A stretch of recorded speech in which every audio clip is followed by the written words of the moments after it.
Good afternoon, Council.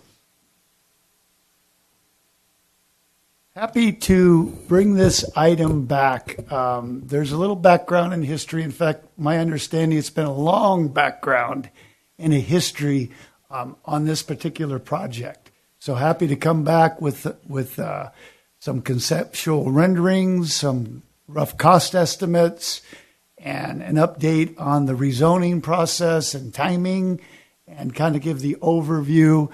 And this evening, we are seeking council direction on this particular project. So, back when the ARPA money was funded to the city, council allocated $75,000 for community outreach, conceptual drawings, and cost estimates on not only the vacant 18-acre parcel, also revamping, redesigning minimally the existing park to be a cohesive one park.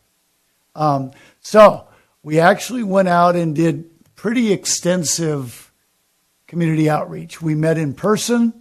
I met a couple times out at the park on Saturdays. We met in the Civic.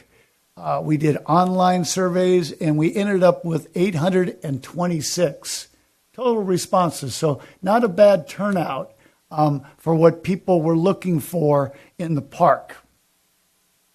So these are the lists. These are the top 10 on the left, recreation features. And when I use the word feature, I use that just because the state of California calls them features. Some people will call them amenities and other things. So as you can see, walking, biking paths seem to be number one in our Parks and Rec Master Plan. All of our community outreach in regards to park, that always seems to come to the very top. And we are, as an aside, about 3/4 of the way of our active transportation plan that will include a much broader trail plan for the city. So you see items 1 through 10, and then the support amenities are the things you kind of need to have: parking lots, restroom, lighting, public art, creative seating were the top 5 support amenities at the community. So we took this list and actually implemented it into the conceptual designs that you will see. So in essence, even though the community didn't fine-tune it all, the ingredients of the recipe from the community are in the plans. So, a little bit about Hidden Valley Park, the topography. Very interesting park, very unique park.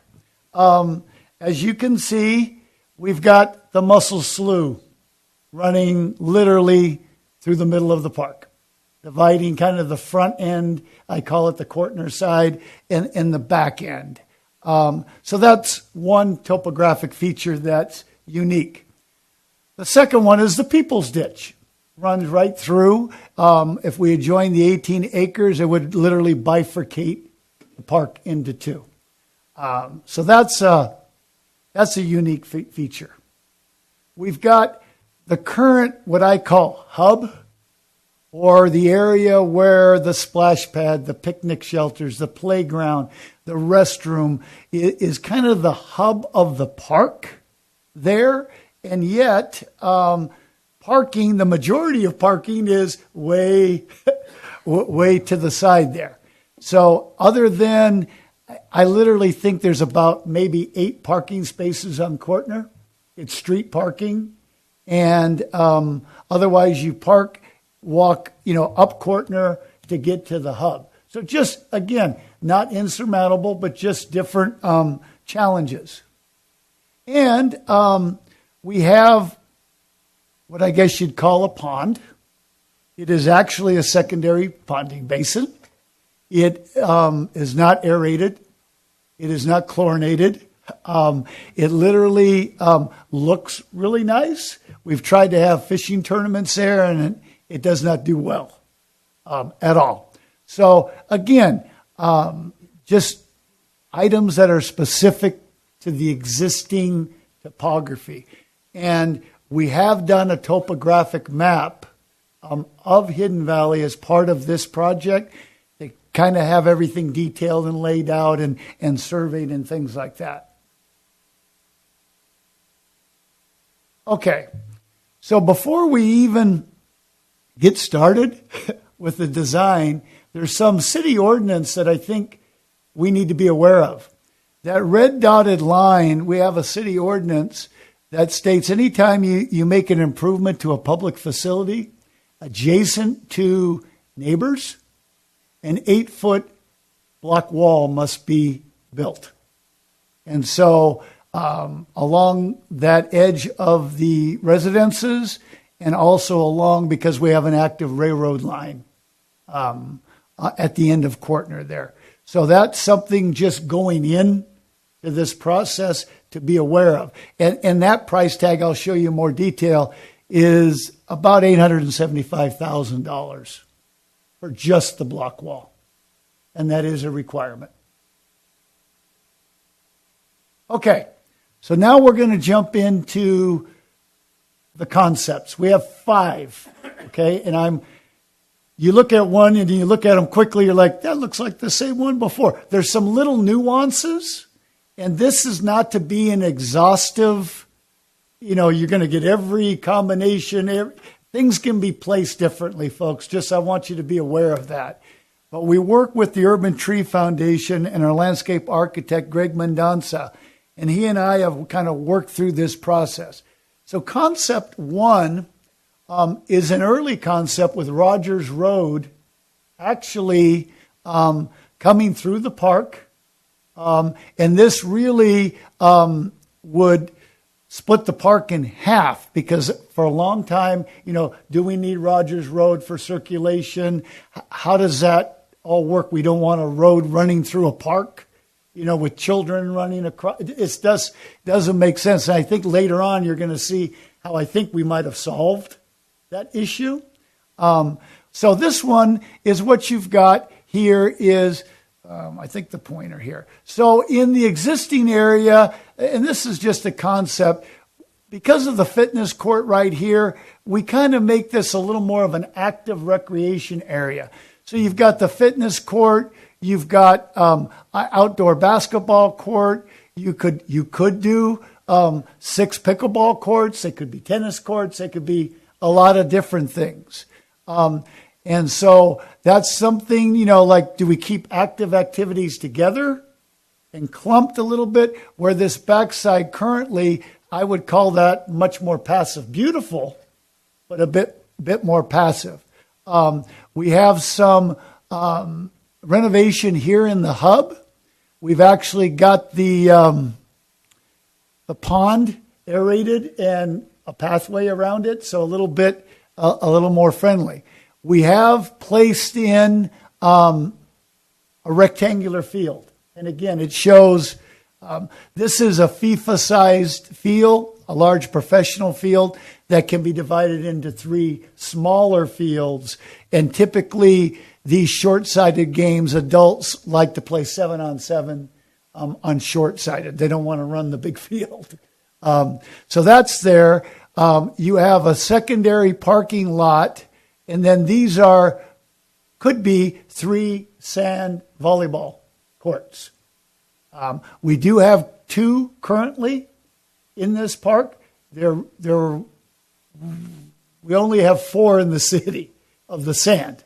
And there are groups that participate in beach volleyball, very popular, ongoing in the Olympics right now. So that is another amenity. And then we added another, I guess, a little bit smaller parking lot here, and then off-street parking from Courtner. Okay, so that's really, and added 1 restroom. Because if you look at one end where it currently is, to this far end, this would be another restroom. It's just a long way to get from point A to point B. So that's what you have in concept 1. Concept 2 now, we are using the entire vacant lot in concept 2. So we've expanded it. It makes this park about 36 acres, so fairly large. It uses all the land. You'll also notice here is we've piped the People's Ditch, making one contiguous park from literally Courtner to the railroad tracks. We did not. Oh, I'm sorry, we did. Let me go back. We did. Because that would go right through the soccer field. Yeah, so we did pipe it. Okay, so here we have a much larger open field, open space, different configurations. Again, we show soccer fields. There could be 4 diamonds in the corners. There could be 2 diamonds, kitty corner. There's a lot of ways you can do things. Very important in this is the central larger parking area. And we feel if you came into the center of the park, you could go this way or that way pretty easy. So kind of central, and again, alleviate on-street parking. Again, keeping the active area here, making some improvements into the hub, improving the pond, and really, as you can see, a lot more trees. We also moved the dog park, which currently sits here, to the end of Courtner. There'd be a parking space, and this would be the new dog park, potentially. So keep, changing it from, I guess, the front on the 11th back to the back.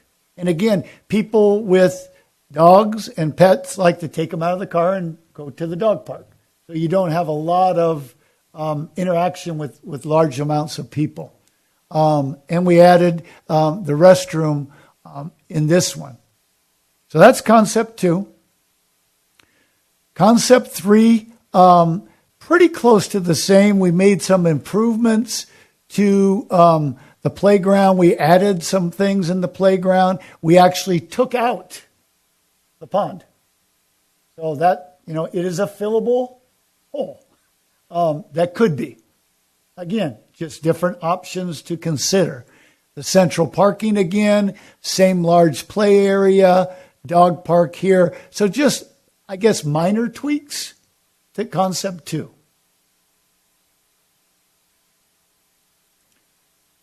Concept 4 is a little bit different. As you can see, really, I think what this one adds, this area is all artificial turf and lit. And so what you have here, and again, how the layout goes, this would be a large soccer field. Potentially you would have 2 diamonds. When you do artificial turf, I believe there's some advantages in that you can paint lines anywhere and they could be temporary lines. So they have lines that you could paint for a week, for a season, and you could remove them. It could go from softball, baseball to soccer, potentially even football, depending on the season, to make it really multi-purpose. In addition, the artificial turf soccer field really lends itself really well for adult soccer in the evening. Adults tend to cut very harshly and they tear up natural turf fields. So that's an advantage. And again, this is all lit for day and night use.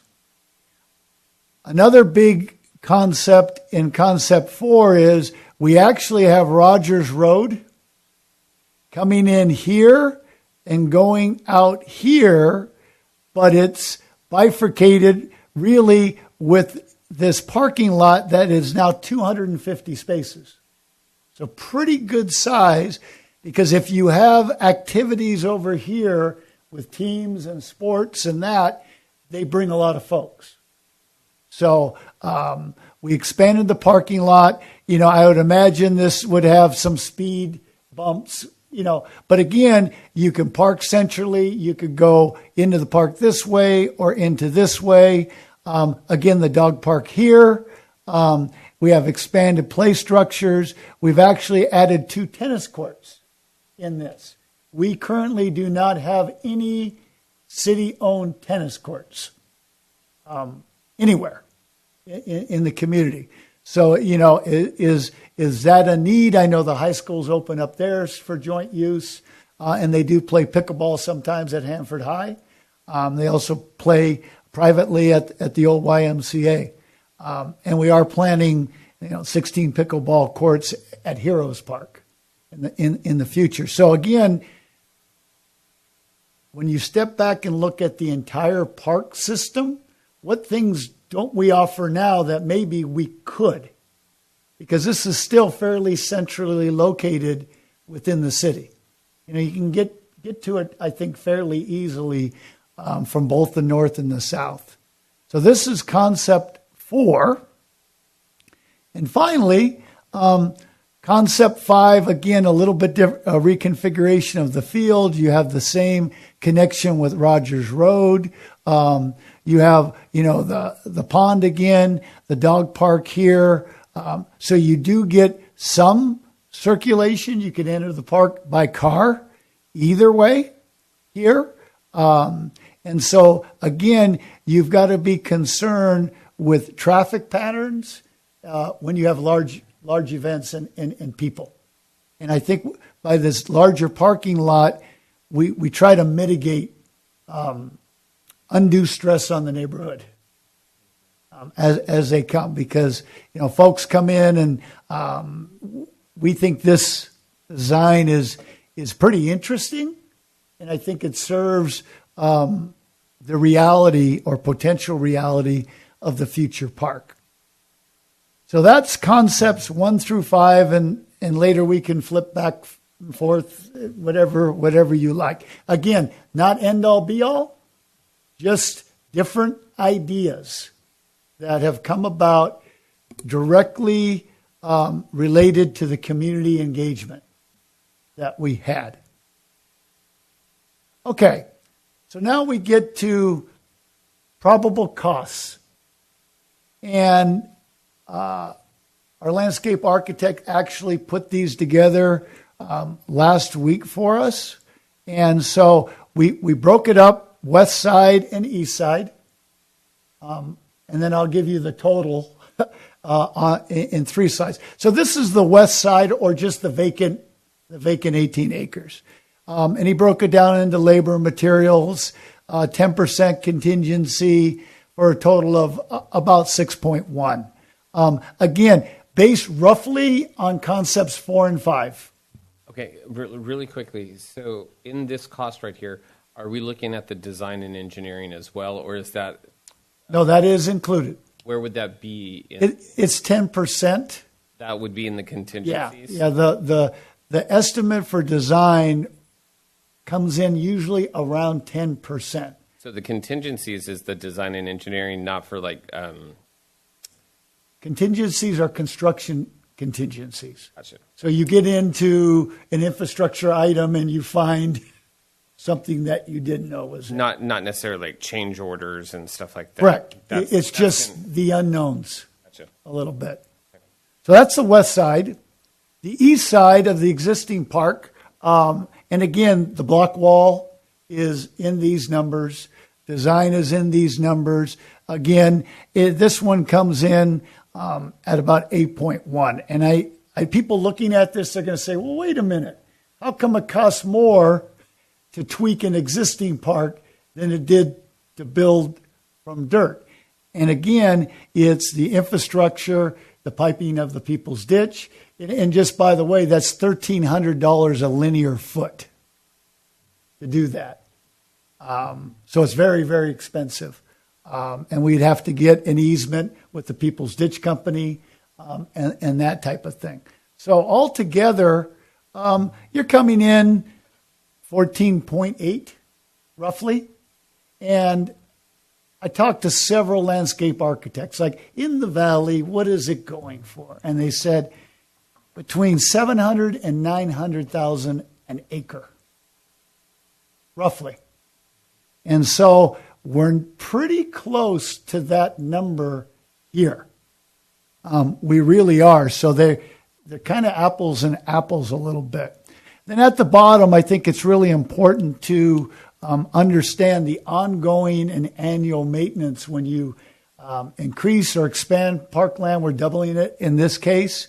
That we incur, operations costs. You have to maintain what you have. So that would come out, approximately $242,000 annually. So, quick update on the rezoning process, because these are running a bit parallel here. We have contracted with Quadnop Engineering to prepare the rezoning in the general plan amendment. That is scheduled to be done July of 2024. So we're a little behind. I think that's forthcoming fairly soon. Jason, thumbs up. So Jason is taking the lead through community development with this process. And the environmental work attached to that, or the CEQA documents, that will be attached with that. The project is to be processed concurrently with the Heroes Park annexation. Again, the general plan amendment and the rezoning.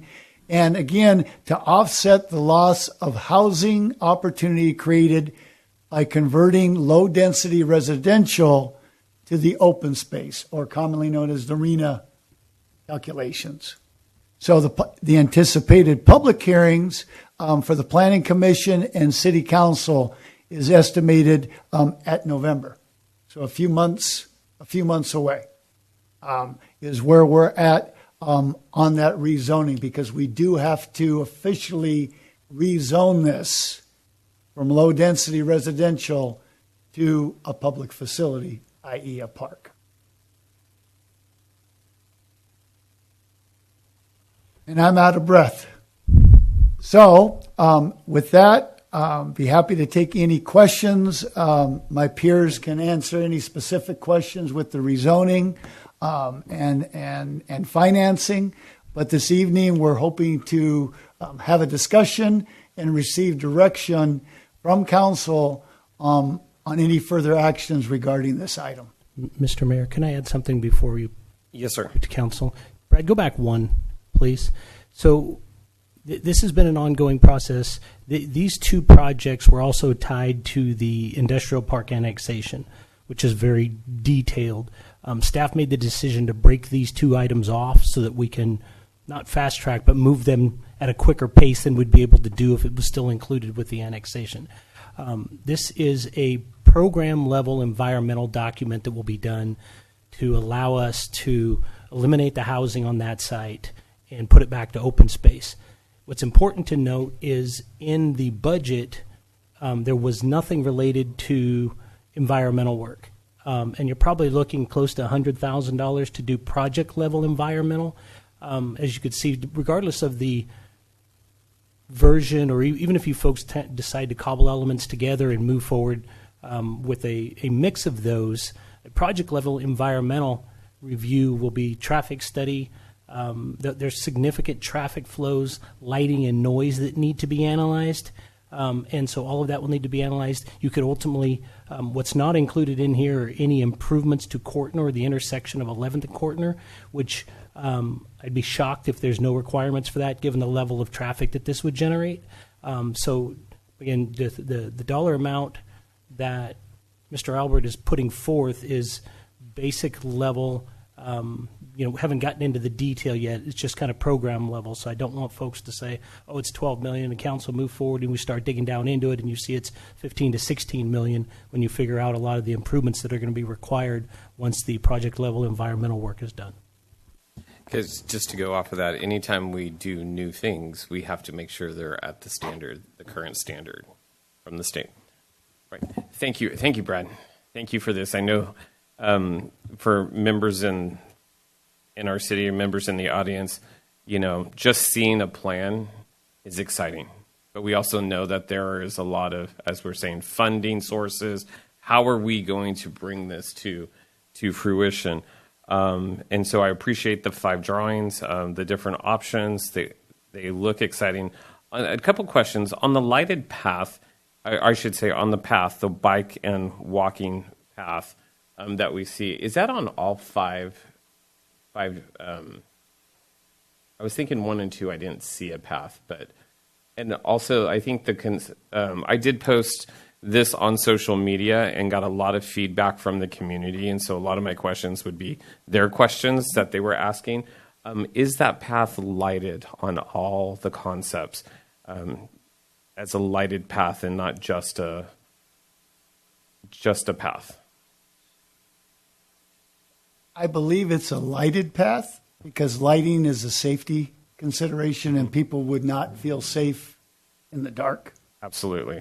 So it would be a lighted path around the perimeter of the park. And I saw the addressing of parking, and I think parking is really huge right now on Kortner. You know, when that portion of the east portion of Hidden Valley is activated and people are there, all the way down Kortner, you just see cars amongst cars. And to know that there's 250 parking spaces, that I believe in 4 and 5, that is exciting. I like the pathway through. I guess my main question is funding. Where do we go from here? Because this is a general fund expense, and I mean, we could take, and Chris, hold on, we could take everything that we have in our reserves right now and put this park, and I say that, but to be responsible, I mean, that's not, feasible for us to do. What type of funding sources are out there right now, just to inform the public? Sure. On So- bringing this to from plans to reality? People would love if we could put our grant hat on and the grant hero would fly down and fund this. Quite honestly, this project is not overly highly rated in the state of California because it's next to an existing park. They want new parkland in areas away from existing parks. So when you put the dot down, they're going to say, why do you need a park next to another park? Okay, that's just the state's to the current priorities are disadvantaged communities. This Hidden Valley is not located in disadvantaged census tracts within the city. And we're seeing it in tree grants and park grants and almost everything. There's a big, at least from the federal level that flows to the state, to be in disadvantaged communities. And they all have different tools and indicators would indicate that. Now, all of Hanford is disadvantaged with air quality, ozone layers, particulate. So on some of the models, we do qualify as disadvantaged. But when you look at median household income, when you look at poverty levels, and those are some of the indicators. So that makes this particular site hard. There is a grant called the ORLP. It's a version of the Land and Water Conservation Grant. It's a federal grant from the Forest Service that flows through the state out. Could be a possibility for that. The current grant cycle, you can't apply right now. They say we'll open it when we have funding. So that's the grant end of it. Other funding mechanisms, there's a few. Creation of a community facilities district, and you could set the boundaries, and that would have to go for a vote of the people. That could explain the community facilities, like so. A boundary. Community facilities district is a new funding district tool that we've just begun to use with some of our new development. We have one pending currently. So what that does versus the the landscaping assessment district, it broadens what you can assess for. So you can include public safety in a CFD, roads, infrastructure. Where in an LAD, it's basically the maintenance of the landscaping. So that you could say, okay, we're going to put a dot down at Hidden Valley Park, and we're going to draw a mile circle around it. And that's going to be the CFD for Hidden Valley. As a 36-acre park, it is a regional park size. So, again, how far you cast that radius, you would have to just, do the calculations of how many units, households, divided by whatever the funding is, and it would go for a vote for the folks. So if the community wanted this, they could assess themselves on their property to pay for this park. And it can be for ongoing maintenance also. So that's a mechanism. Of course, special ballot measures are funding mechanisms. Again, must go to the vote of the people for that. I turn to Chris because he probably might know a few more bonding. Again, all possibilities, but I think your question is the hardest one. Well, I want to just, throw that out there because we have to have some sort of funding to put this in play. And we have beautiful pictures. The architect did a great job, or the designer did a great job in giving us those 5 choices. But if we're being realistic, we just have to, funds are tight. Funds are very tight for the city.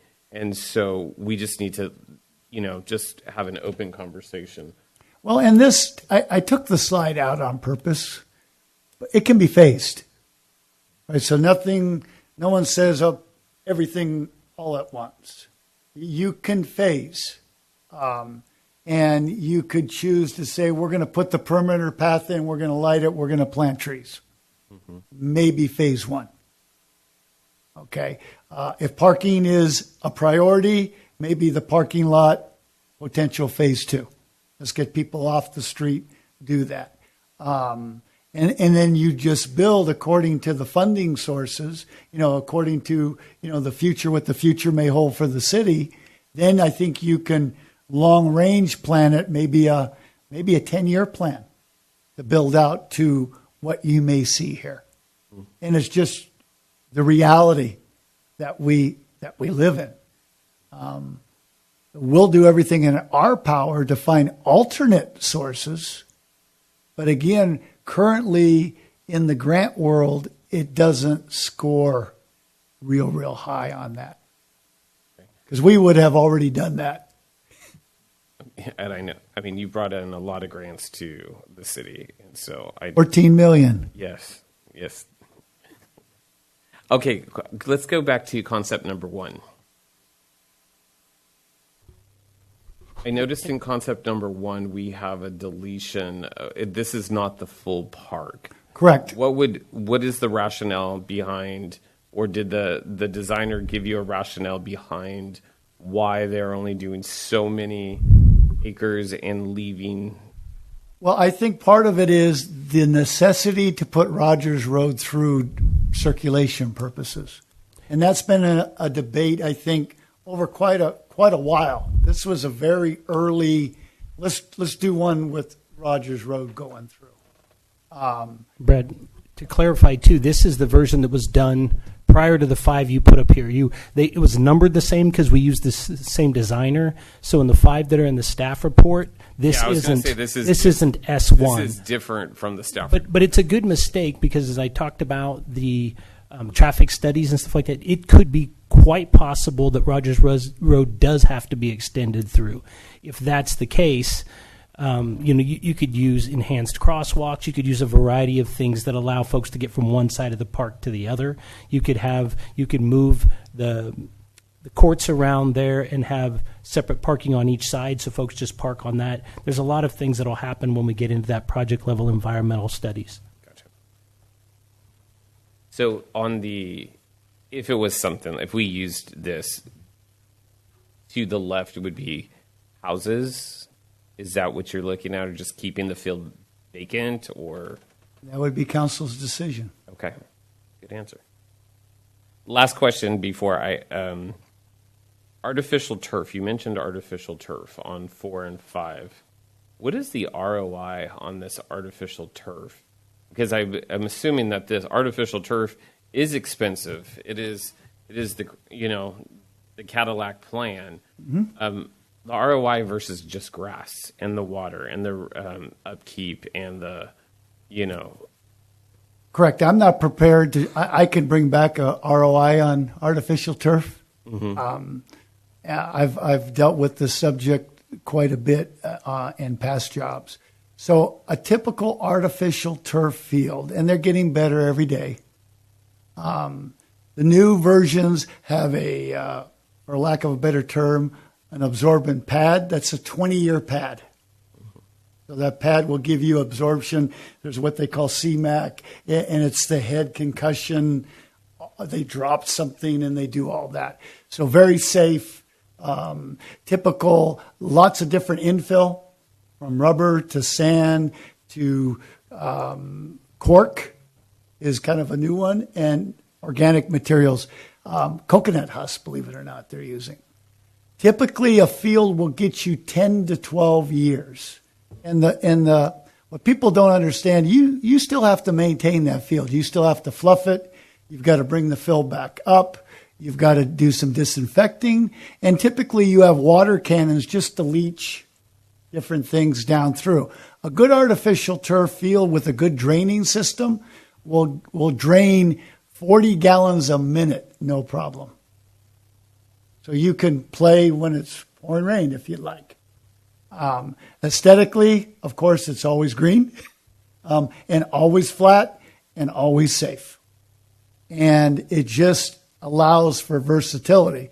So when you run out the numbers of building a irrigation, natural turf, whether you're going to sod, hydro seed, whatever you're going to do there, you've got to cut that grass how many times in 10 years? You have to water that grass how much? And, with the drought in California, those become really important things. I've been hoping for Water Conservation Buddy to come maybe to help do this. Having lights, again, make it playable until the evening. And it just, the versatility of it. But a field will get you about 10 to 12 years if you maintain it properly. The inorganic infill tends not to be as hot as a rubber. The rubber would be very brutal in Central California because it's black and it absorbs heat. Probably the safest of all the infill. It's what the NFL plays on. But in very temperate areas, probably not the best, or environmentally either. And kids tend to track those rubber pellets home a little bit.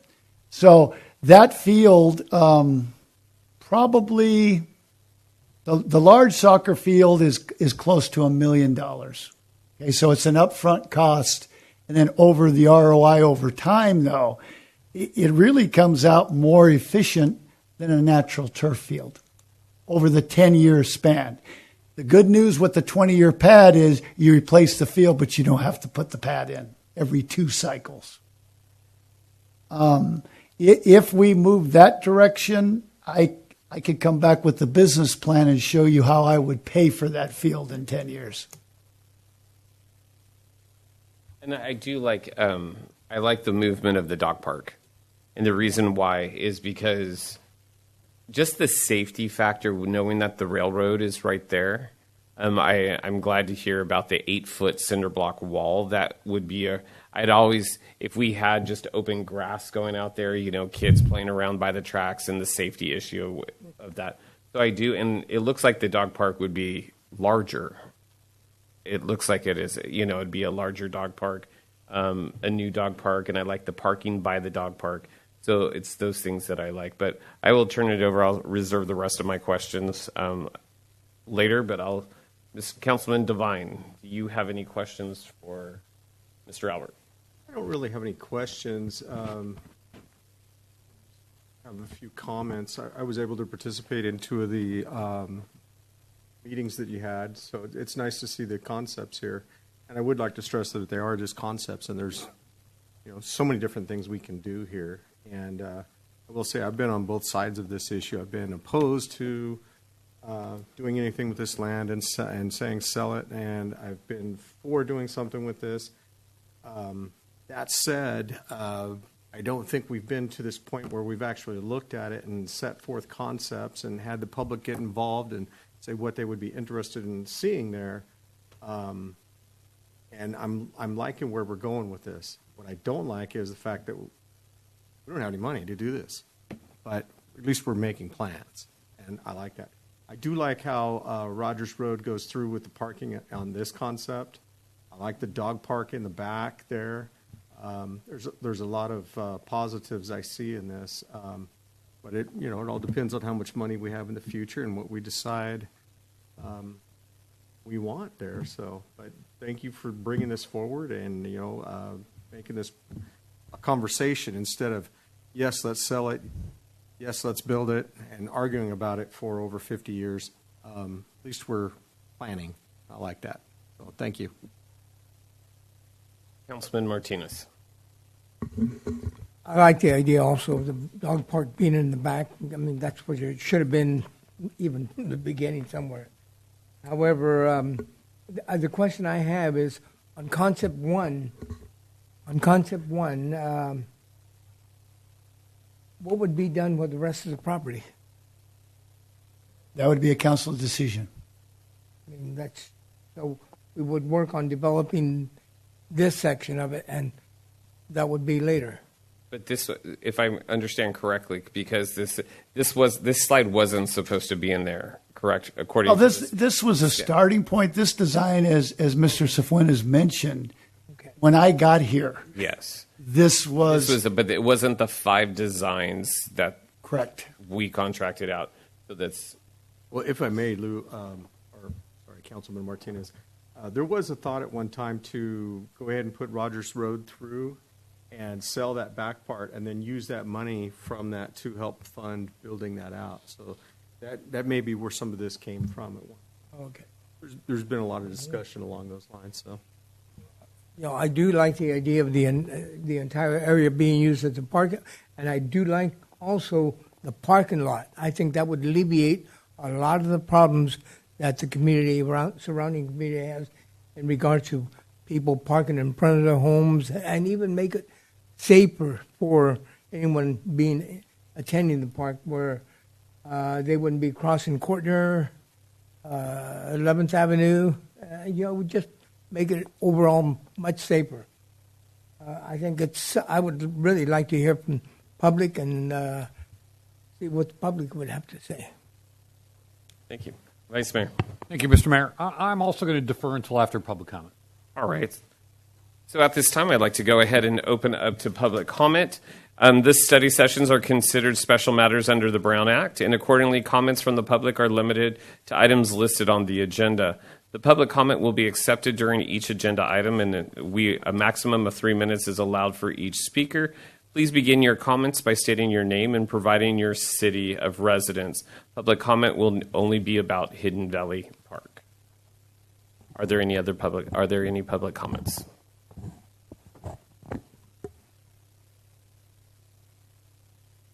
Good evening, Bob Ramos. I live here in the city. My son used to play in the canal back in the 70s, and they kind of named it Hidden Valley, that group of kids that used to go there, because when they were down there, they were like a different environment. They couldn't see the streets, so they couldn't be seen. Anyway, so there's been a lot of history with this park, and at one time this was a basically north side park, north side.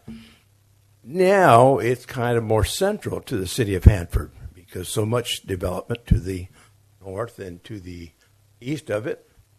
So it's become more of a central park. All parts of the city use this park. Now, I like a lot of the plans. I know that the road should go through because fire and police needs to be able to get to one side or the other, day or night, whatever the case may be. So that's almost a given. I didn't know about the block fence and why when we put in the exercise court, that didn't cause it to be the block fence to be put in at that point. But nevertheless, we'll have to do that. I think that this should be done in phases over many years. The idea of ballparks there are great, even though it wasn't in the original wants and needs from the community. Practice parks are very important to that segment of our children that need place to practice and play ball and so forth. So I like that idea, soccer. I don't see where the walking path is actually on any of those, and I know that's a high priority. Maybe you could show that to me there. So I think this needs to be done in phases, more so on the backside, get that started, and then move to the front. And I would also think that we should eliminate the pond, even though my kids used to play in that. I was always concerned that, they were young and, of course, they could swim, but I know that bottom of that pond is very murky over the years. So I think maybe for safety reasons and liability issues, it should be eliminated or something different. That's just my thinking on it. And that area used for a splash pad or something differently. So I say do it in phases and work on the 18 acres and the block fence and the street and the parking lot, and then kind of move from there as time progresses. Thank you. Thank you, Mr. Ramos.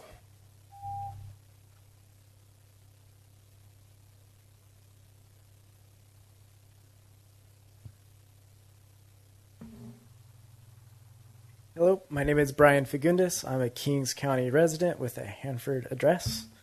Overall, the design feedback that I like to provide is that it's not shown if there would be a sidewalk along Courtner all the way from the railroad tracks to the east. That's one thing that seems like would be an obvious improvement that I don't know would be included in this park plan or the city plan.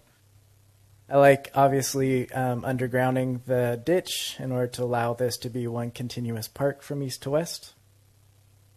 And in the original concept drawing number 1, it did have that path that went completely around the perimeter. So obviously, including whichever concept, having a full perimeter park around it, unlike the example that we have here tonight for number 1.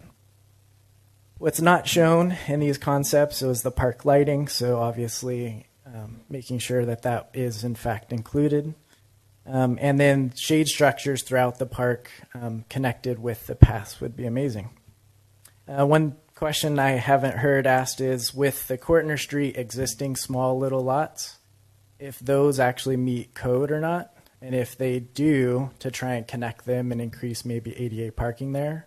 And then if they don't meet code, to just remove those and then maybe improve parallel parking with ADA spots that are close to that current hub.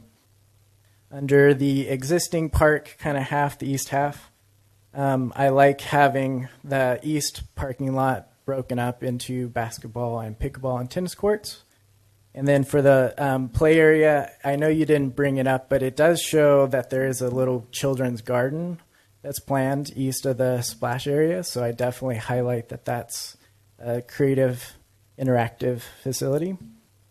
And then the revised pond, I think it's an important attribute that there's no other water features in the city that youth and community members can interact with the lifeblood of our entire city. So that's an important way to connect the importance of water to life in the valley. For the new park design, I want to push back on having a through road if it's not required from Rogers, and to make as small of a parking lot in the central area as possible, leaving at least half of the park to be connected east to west, to not break up that user experience, to feel like you're really in a regional park and you don't have to go across a street or a parking lot. Not shown in the concepts, but I think it's something that should be considered, is maybe having as part of that central parking lot hub, have an area that could be dedicated to a mixed use for a pavilion for public or private events. So consider having space for food trucks, for temporary entertainment facilities like stages or sound systems, and maybe areas for tables and chairs, so that we can really think broader about this being a regional park, not just a North City park. Thank you. Thank you, Mr. Fagundes.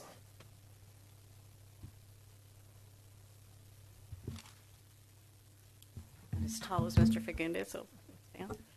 Hi, I'm Dana Mathers, and I am a Hanford resident, and my home is, I've been a homeowner for the last 25 years in the area directly adjacent to this park. My back fence actually goes up to this existing property. And so I'm really happy that we're looking at some park, expansion. It's been a long time. When we bought this house, we knew that this was probably going to be a park, and we were very excited about that. But it was for a park, not for a sports complex. And so that's where I'm going to focus my comments, is on that. And so my concern is that we did participate in the survey, and none of those options were like sports facilities like that, like basketball and tennis and things like that, but not like the types of sports that bring on a lot of people and a lot of noise. We're in a low-density residential area, and the noise and those kinds of things are going to accompany these kinds of things, like we just talked about, 250 parking spaces, a lot of people. It's been mentioned already today. I'm definitely concerned about that. I'd love to see, like what Mr. Fagundes was talking about, expanding the park with like picnic areas, shade structures, areas just for general use, and like a park-like setting, not a sports complex. That's my concern. I feel like sports complexes should be in areas that are much more open, where you have open area behind you and around you, not adjacent to homes. My backyard life is going to change dramatically, and I know that I'm one person and this is a community thing, but the homes that are on that, we're in a quiet area. That's going to change dramatically for us, and that's something we're super concerned about. And we're wondering if there is consideration given to the elevated noise. I know the environmental things that have to come, the reports and all of that. I work in a school district. I'm very familiar with those kinds of things that have to happen with the new development. So I know that that's something that's coming, but I definitely want that to be concerned. And also, I'm a little bit concerned about the notification of residents in this area, which are going to have a very big impact on their quality of life and just their nature of just getting to and from home every day. So if I hadn't seen Mayor Payton's post on social media, I would not know this was happening today. I didn't get a notice in the mail. I didn't hear, and I don't know where I would normally get that information, but we used to get mailers about Hidden Valley Park. We haven't had that in a long time. My neighbors next to me, I polled them both. Neither one of them knew this was happening. And so even the proposals, because they're not on Facebook, they don't know. And so for the most part, that street is kind of, we're all kind of middle-aged, and we don't have young kids, and, granted, we're going to have young kids in our home, you know what I mean? But people are going to be coming around, but it's just going to be very busy, very loud, just a lot of activity, all coming up and down Rogers Road. I know it needs to probably go through. I don't have any issue with that. My concern is if you have big events, you've got practice every day, you've got, games on the weekend. We're talking about night activities. I mean, we're going to have a lot of noise in my house, and I'm just concerned about that. I want the council to be aware and keep that into mind, in consideration. Thank you very much, Dana.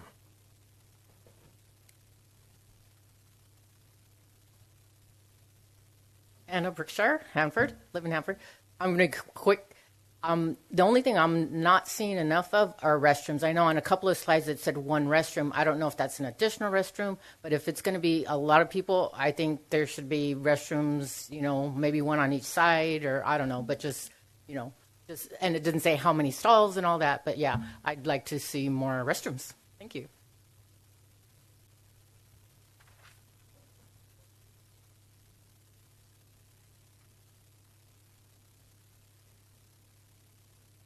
My name is Victor Chavarin Jr. I'm a resident of the city of Hanford.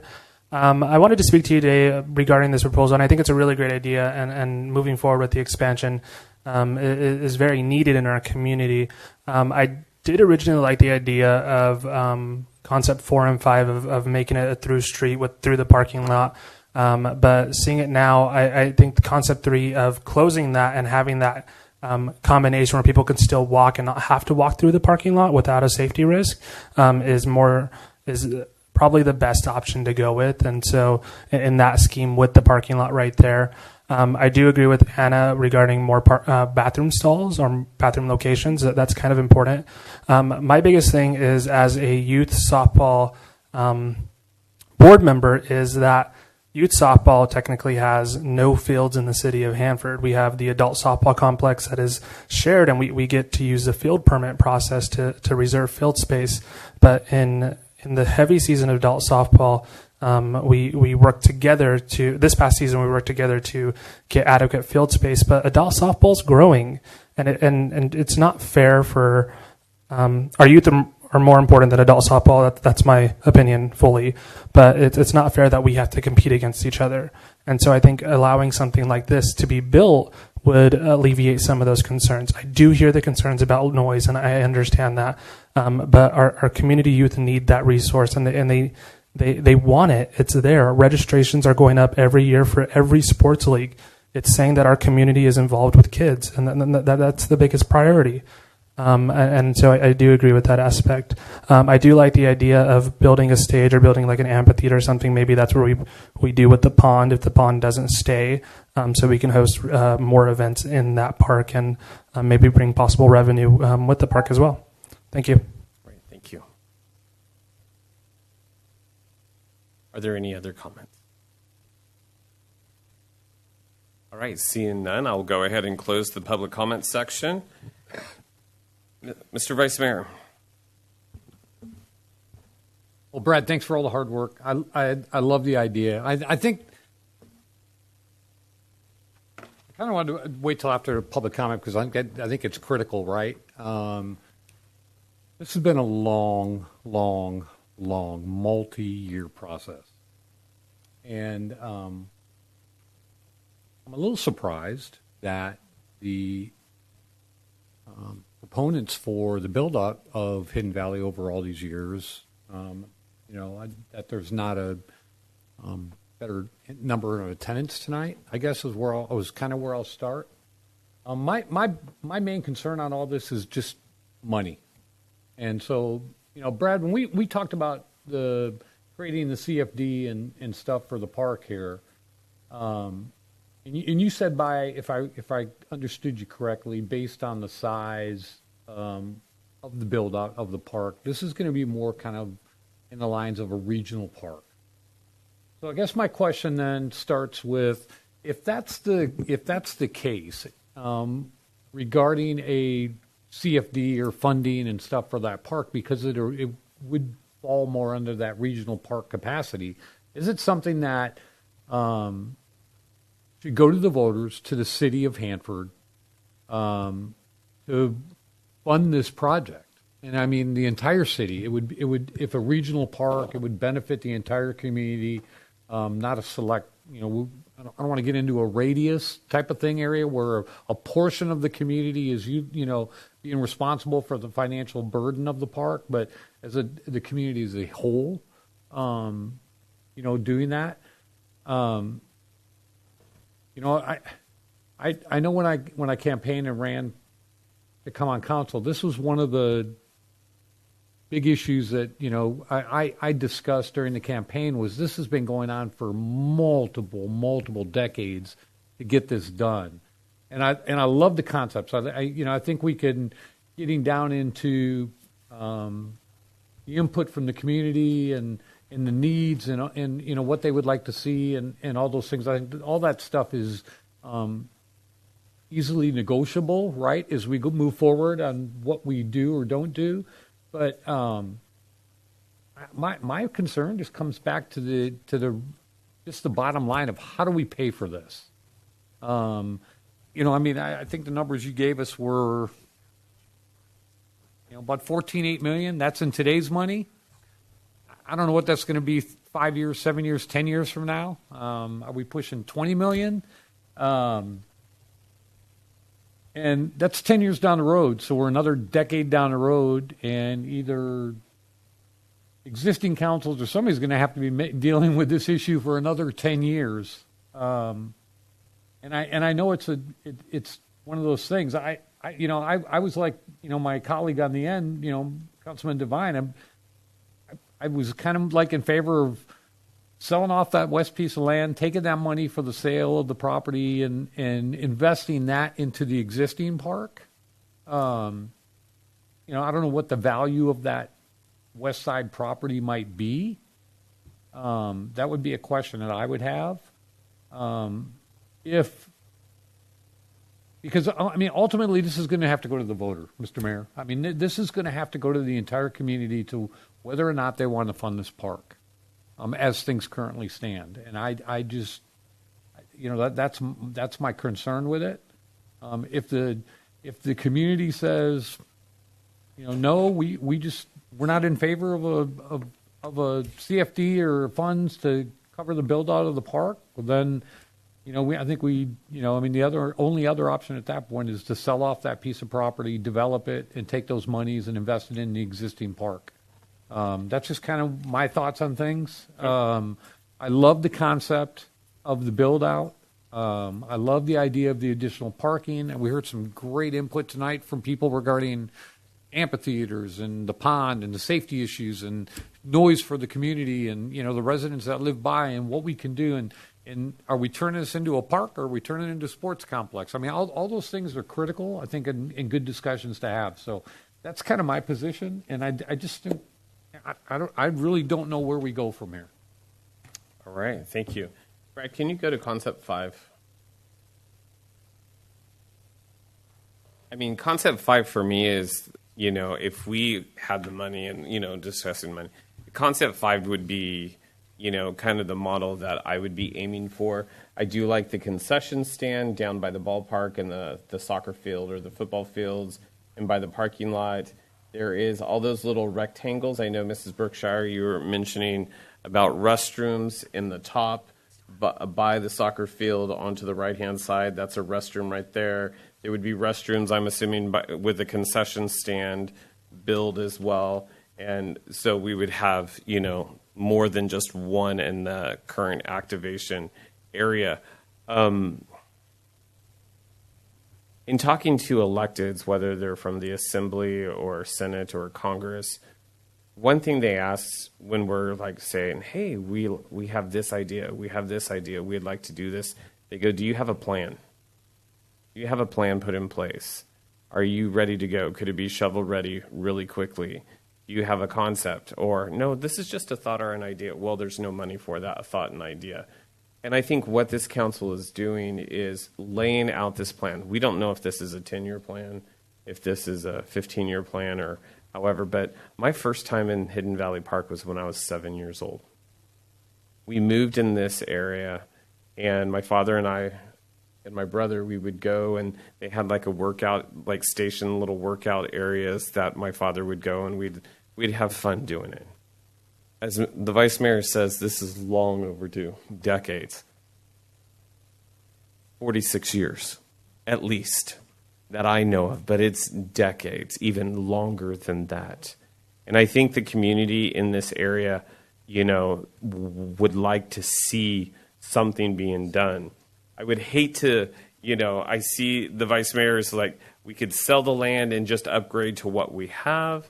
But in looking at these pictures, I would like to find a way. And so a ballot measure, if it's needed, a ballot measure, I think we as a council, when it comes down to budgeting, and we can have a line item for Hidden Valley Park, and just over time, it might be a 20-year plan that we're putting in X amount of dollars, and budget it and invest it so we can actually have that for our future residents. Or if we can find a grant, talk to our elected officials and to find a grant to pay for this. I mean, because, pickleball courts, definitely for the safety of the lighted paths, whether we had sand volleyball courts or grass volleyball courts, that's also something that can be the inclusive play structures. One person on social media said, is there any grants for art that we can include art in there that could help pay for some portions? The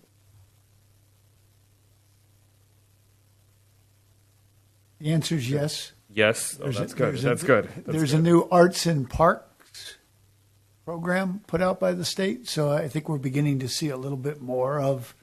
We're fairly devoid of art in our parks.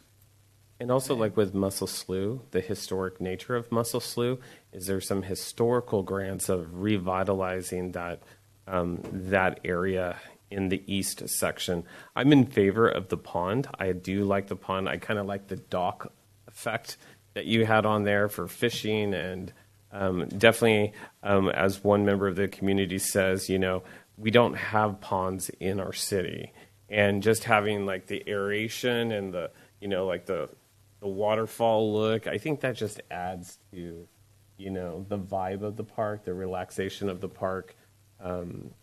So I think I've addressed everything that was addressed to me on my social media post, I believe. But the biggest, the $1 million question is, how do we get $16 million? Well, Mr. Mayor, if I could add real quick too, I'm in a line with you. I love the concept number 5. I mean, if you're looking at design and we build it out, right? I love the idea of the additional parking, getting it off Cortner. I like the idea of the pond, but I guess my question is, 10, 15, 18 years from now, when this can come to fruition, what's going to change? What are going to be the needs of the community at 15 years from now? And that's my only concern. I'm all in, and I'm all for building the park out. And I'm telling you, if it came to a ballot, I would vote for the assessment or the CFD or whatever to cover the help cover the costs to get this thing going. I just want to see it go.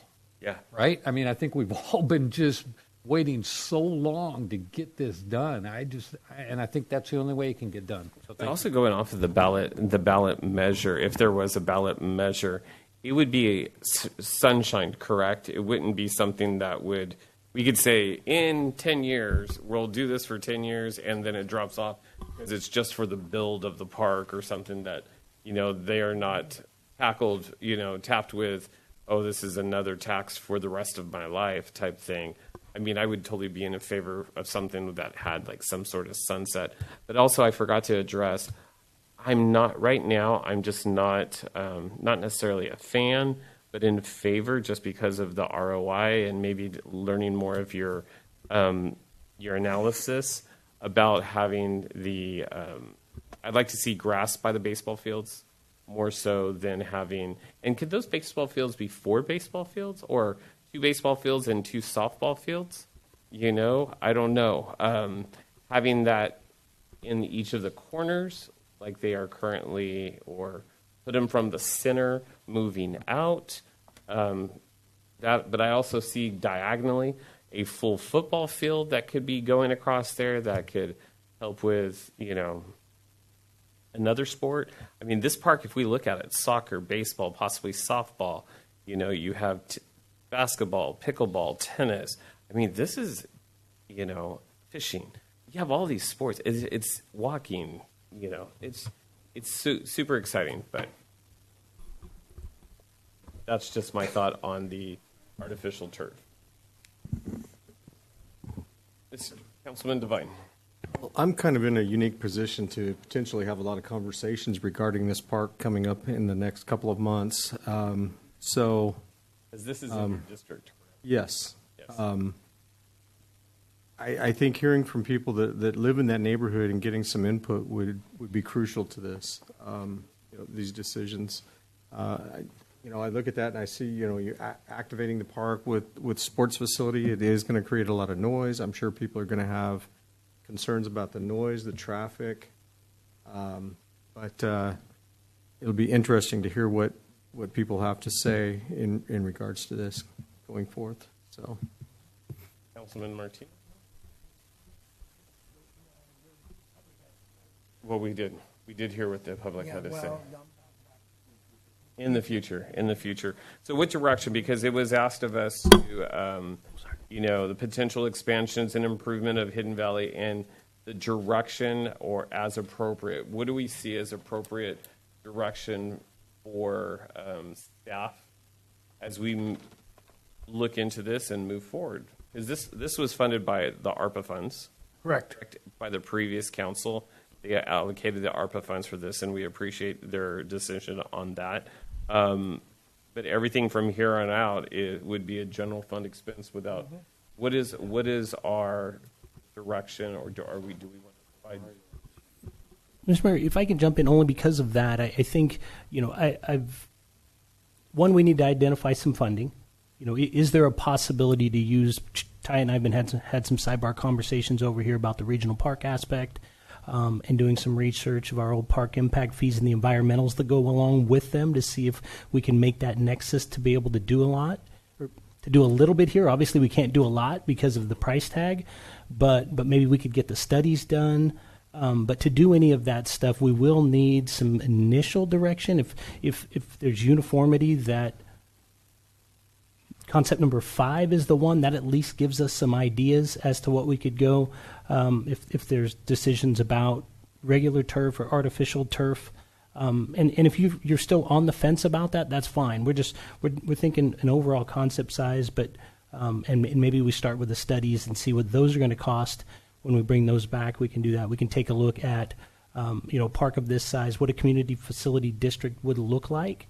To answer your question, Mayor, when you talked about will it be in perpetuity, it depends on whether you folks would want to include a maintenance cost in there. If you did, then that it would continue to be a cost, but it would start at a rate. There'd be a separate element for, if Ty can correct me if I'm wrong, for the construction. So those two would be lined out separate, the maintenance and the construction cost. Once the construction costs were paid off in that CFD, then it would drop dramatically and just be the cost of maintenance. But if in fact it is a regional park, our general plan identifies a regional park as having a citywide benefit. So the CFD, should council choose to go that direction, would be a citywide CFD, because something of that size in a regional park would have that. With that said, if you folks are unified that that's the concept, we could take a look at it. There's some things we can do and do some work behind the scenes and come back. Obviously, there'll be many more meetings. To the lady that mentioned about the concerns about sports field, that's a very valid concern. We've recognized that, and that's where the noise studies would come in. When council starts to give any formal direction on this, specifically when we get to environmental studies and that sort of thing, that will be something that gets mailed to those within a radius that have input into the process very early on before there's consideration of actually funding the improvements, because we'll need to lock down the design, and all of this stuff has to be completed before a design can be locked down. And I do agree with you on the, if we could maybe provide direction for staff to look into getting all those environmentals done, because, Congressman Valadeo's office or Senator Hurtado's office that I've spoke with this about, they need those shovel readies. They need to have all those put in place before we could even consider any type of appropriations from the state or federal government. So that's kind of the direction that I'd like. Also, my comment on the artificial turf, everything is very natural except the turf. And so I kind of want to keep it all natural, green grass, trees, all that stuff. So, and I think it would drop the cost a little bit more, but I would also like to hear more about that as well. Yeah, I'm in agreement. My two concerns, of course, are noise and traffic for that being a low-density neighborhood. One question I have is, you're talking about Senator Hurtado and Congressman Valadeo. That is in Congressman Fong's district. Oh, now it's Congressman Fong, yes. So, I apologize. Yeah, there is that break-off right there. I do like the, well, it's not there, but I think it was concept 5. I do like that. I am concerned about the sports facilities being there for the noise and traffic levels in that neighborhood. I was a little worried about the CFD, if it was just going to be our neighborhood paying for that for a and in perpetuity. Yeah, I was a little concerned since my neighborhood is not in an LAD or a CFD. It's a little concerning going forward. But if it was citywide, that's people are able to absorb that a little bit better. So I'm in agreement. Let's move forward. Let's take a look at this and see what we can do in the future.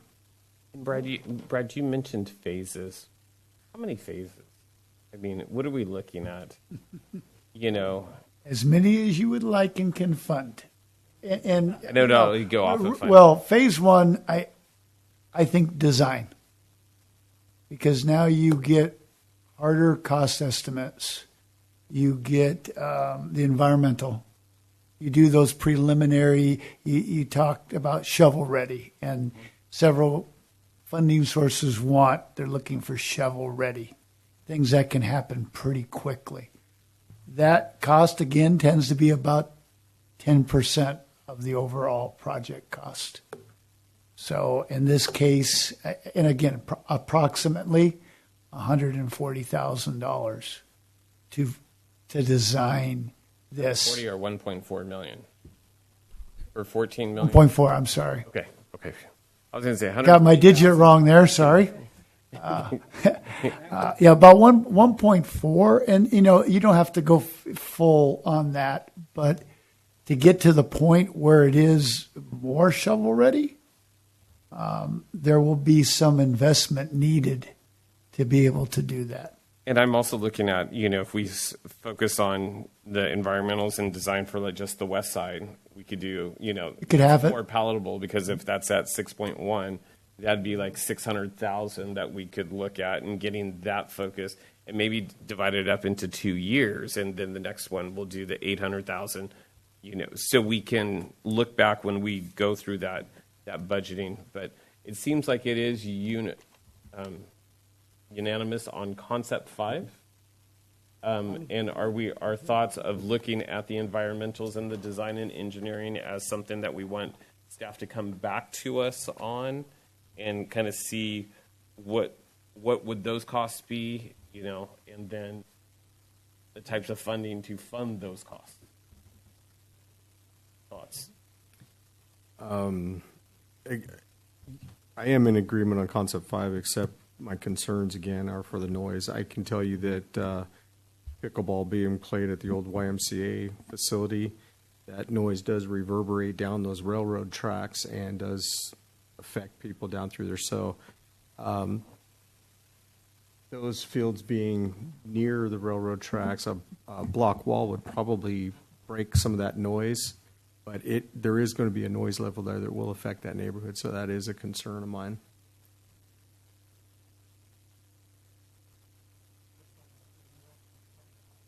Hear more from the public. Vice Mayor, any last parting comments? I'm in favor of concept 5. I think I'm all for getting this done, or at least getting it started. I think it's been way too long. My concern is, I think, like all of us, is just how do we fund it, right? Where does the money come from? How do we get the funds to do that? And if it means taking it to the ballot, to the community to make that decision, I'm all in favor of that. I think I've kind of always stood on that pedestal, and let's move forward. All right, Brad, thank you, and then we will set up a future agenda item and kind of let us know how long it would take, so we can make sure when we come back to council with those ideas and those thoughts.